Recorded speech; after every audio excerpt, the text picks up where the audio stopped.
तर गाईत झालं असं की फटाफट असं कोण करते मला कमेंट करून नक्की सांगायचं आहे. ह्याचं कारण तुम्हाला मी आता सांगते. मी आहे ना इतकं गरम झालंय की सुचत नाही. तुम्हालाही माझ्यासारखंच होत असेल. मला माहिती आहे प्रत्येक एक लेडीजचं मन असतं की आपण कुठलंही काम. तर याच्यामध्ये काय बनवते तर तुम्हाला आता समजलंच असेल. नंतर आज सॅटरडे स्पेशल आणि इतक्या साऱ्या कांद्याचं मी काय बनवत असेल तुम्ही कमेंट करून सांगा नक्कीच. कब हो गया ये? लगेच कब हुआ कब? इकडे तिकडे पसारा आहे ना तो ये कौन सी मीटिंग है जहाँ मुझे नहीं बुलाते? ते कांदे चिरायला घेतलेले आहेत. इतक्या साऱ्या कांद्याचं मी काय करणार आहे तुम्ही ब्लॉग कंटिन्यू करा मग तुम्हाला नक्कीच समजेल. आणि शेवटी काय बनणार आहे ते सुद्धा बघा तुम्ही आज. आणि इकडे तुम्हाला हा काय वाटतं, हे मसाले भात वाटतो डाळ खिचडी वाटते, तुम्ही मला कमेंटमध्ये सांगा.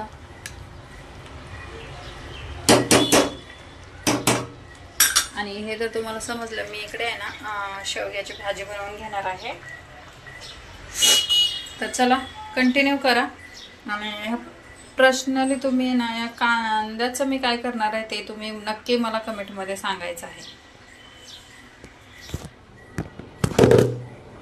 तुम्ही इथे बघू शकता छान असा आपला मसाले भात इथे तयार आहे बघा.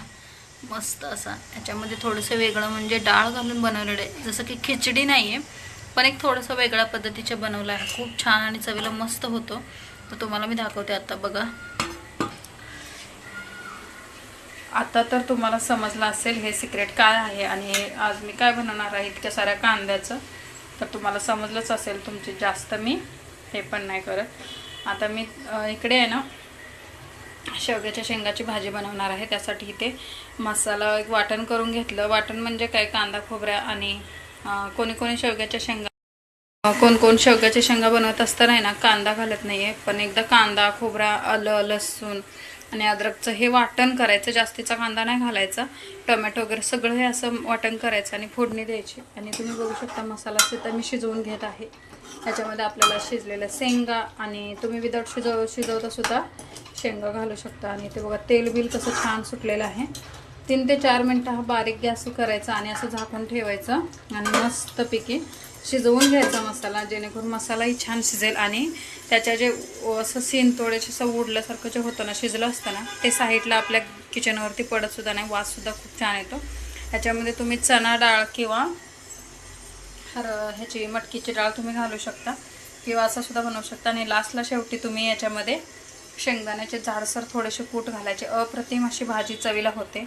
आणि मी आता बनवणार आहे कांदा भजी. त्या शनिवारी खिचडीसोबत पापड कांदा भजी आणि मसाले भात बनवलेला आहे. त्यासोबत आहे ना कांदा आणि पापड बनवणार आहे. तर कंटिन्यू करा आणि कसं वाटतंय कमेंट करून सांगा. आणि कुठून माझे ब्लॉग बघता ते सुद्धा सांगा. इकडे असं काय हे नाही आहे किचनवरती. अजून मला चपाती बनवायची आहे त्यामुळे बघू शकता तुम्ही. रेसिपी सांगितल्यासारखं मी सांगत नाही. याच्यामध्ये कांदा घातलेला आहे. जे पण आपलं जे साहित्य असतं बेसन असतं कोथिंबीर घातलेले आहे आणि लाल तिखट घातलेलं आहे. मसाले जे तुमच्या आवडीनुसार तुम्ही इथे घालू शकता. तुम्हाला जर घालायचे असतील तर काय आता हल्ली ना वेगवेगळ्या पद्धतीचे सगळेजण बनवतात. पण मी जे पहिलं असतं ते नेहमीप्रमाणेच बनवते. तर तुम्हाला बनवल्यावर सुद्धा मी दाखवते. मस्त असं कुरकुरीत होते. तर इथे मी असं लावून ठेवलेत. नंतर थोडंसं बेसन घालायचं आणि थोडंसं कोरडं करून घ्यायचं आणि मस्त छान असं तेलामध्ये तळून घ्यायचं. तर कंटिन्यू करा. असं कोण करते मला कमेंट करून नक्की सांगायचं आहे. ह्याचं कारण तुम्हाला मी आता सांगते. तर मी आहे ना इतकं गरम झालंय की सुचत नाही. पहिलं असं तुम्हाला फॅन लावते मग तुम्हाला दाखवते. तर चला तुम्हाला दाखवतेच का असं झालं. स्वयंपाकमध्येच सोड आहे आपलं पार्सल. आणि पार्सलमध्ये काय मागवलं होतं आणि कसं आलंय तुम्हाला आताच खोलून दाखवते. तर तुम्हालाही माझ्यासारखंच होत असेल. मला माहिती आहे प्रत्येक एक लेडीजचं मन असतं पार्सल येतं तेव्हा आपण सगळी कामं सोडतो. प्रोडक्ट तेच आहे का काय मागवलं ते आपल्याला खूप साऱ्या प्रश्न पडतात. त्याच्यामुळे जेव्हा असं आपण खोलून बघतो ना त्याच वेळेस आपल्या जीवाला शांती पडते. तर मी सुद्धा आता स्वयंपाक अर्धवट सोडलेला आहे आणि पटकन असं हे खोलून बघणार आहे. तुम्ही सुद्धा माझ्यासोबत कंटिन्यू करा. तर गाईज मी मागवली होती ही पॅन्ट आणि ही पॅन्ट जशी मागवली तशी आले. पण याचा जो कपडा आहे ना तो असा वेगळाच आलेला आहे. म्हणजे की मी वेगळा मागवला होता तो वेगळा आला होता. तर बघूया, मी ट्राय करेल आणि कशी वाटते मला तुम्ही सांगेल, लुकसुद्धा दाखवेल. तर बघा इथे मी पीठ मळून चपाती बनवायला घेतलेली आहे. इतके छोटे छोटे का बनवते त्याचं कारण मी तुम्हाला पुढच्या एखाद्या ब्लॉगमध्ये सांगेल. पण आता तोपर्यंत मी हेच बनवते आणि मस्त छान अशी आपली शेवग्याच्या शेंगाची भाजी इकडे तयार आहे. तर ह्या भाजीला शेंगाचे कूट वगैरे सगळंच टाकून घेतलं. छान अशी भाजी तयार आहे. आता फक्त आपली चपाती आणि भजी राहिलेले आहेत. मस्त तुम्ही ब्लॉग कंटिन्यू करा आणि मला सांगायचं आहे कसे वाटले ते. ह्याचे कारण तुम्हाला मी पुढच्या ब्लॉगमध्ये नक्की सांगेल.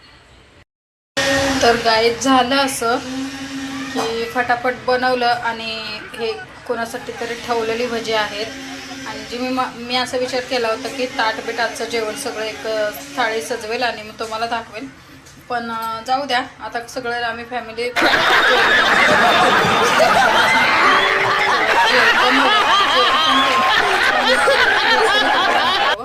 हे बघा तळलेली कढई सुद्धा अशीच ठेवली आणि पहिलं जेवण करून घेतलं. आणि त्या जेवायच्या घाईमध्ये ना आठवणीतच नाही आहे की आपल्याला एक थाळीचा फोटो काढायचा. तर अशी होती, कांदा भजी केली होती, मस्त छान झाली होती, कुरकुरीत मस्त अशी झाली होती. आता ही ठेवलेली कोणासाठी तर आहे, ताट थाळी सजवू शकत नाही कारण भाजी वगैरे सगळं आम्ही खाऊन झालं, पस्त केलं सगळं. आणि ती इतकी सारी भाजी आम्ही खाल्लेली नाही आहे. पण तुम्हाला मी त्याचं कारण आणि छोट्या चपात्यांचं कारण पुढच्या ब्लॉगमध्ये नक्की सांगेल किंवा वेळ आल्यावरती सांगेल. तर पूर्ण हा ब्लॉग कसा वाटला तुम्हाला कमेंट करून नक्की सांगा. चॅनलवर नवीन असेल तर लाईक, शेअर आणि सबस्क्राईब करायला अजिबात विसरू नका. प्लीज सपोर्ट करा आणि असंच प्रेम राहू द्या. थँक्यू. Bye bye.